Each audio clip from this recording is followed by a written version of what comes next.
Ils ont fui la guerre en Ukraine pour se réfugier en Grèce. Accompagnés de leur mère, ces enfants ukrainiens ont rapidement été scolarisés dans une école à Athènes.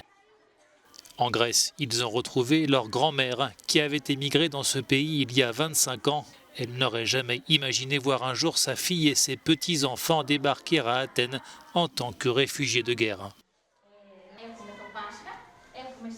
Nous traversons une période très difficile. Je peux décrire nos vies en 3 mots. Bombardement, misère, réfugiés. Personne ne s'attendait à ce que quelque chose comme cela puisse arriver en 2022. Nous pleurons pour notre pays.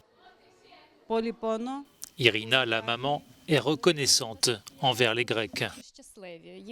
Mes enfants ont bien été accueillis. Ils ont déjà de nouveaux amis. Ils aiment l'école et essaient de s'adapter. Pour comprendre les cours en grec et aussi apprendre cette nouvelle langue étrangère, des outils technologiques sont mis à disposition des élèves ukrainiens.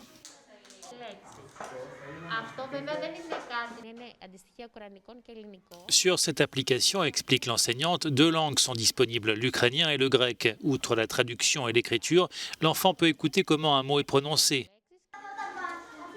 Il a fallu aussi expliquer aux écoliers grecs les raisons de l'arrivée de ces enfants ukrainiens dans leur école.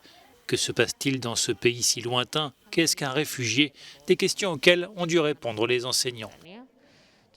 Nous avons parlé à nos élèves de la guerre entre l'Ukraine et la Russie pour qu'ils sachent ce qu'il se passe là-bas. Les enfants grecs ont offert des cadeaux à leurs nouveaux camarades de classe. Les petits Ukrainiens étaient un peu timides car ils se sont retrouvés subitement sous le feu des projecteurs. Ils sont entrés dans un nouvel environnement et au début, ils se sont sentis comme des petits poissons hors de l'eau.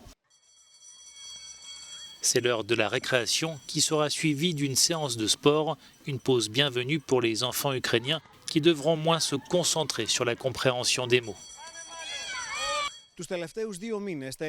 Au cours des 2 derniers mois, les écoles grecques ont enregistré l'arrivée de plus de 450 enfants originaires d'Ukraine. Bien qu'ils ne parlent toujours pas la langue, bien qu'ils aient du mal à communiquer, les enfants ont le sentiment d'avoir trouvé ici de la solidarité et du soutien.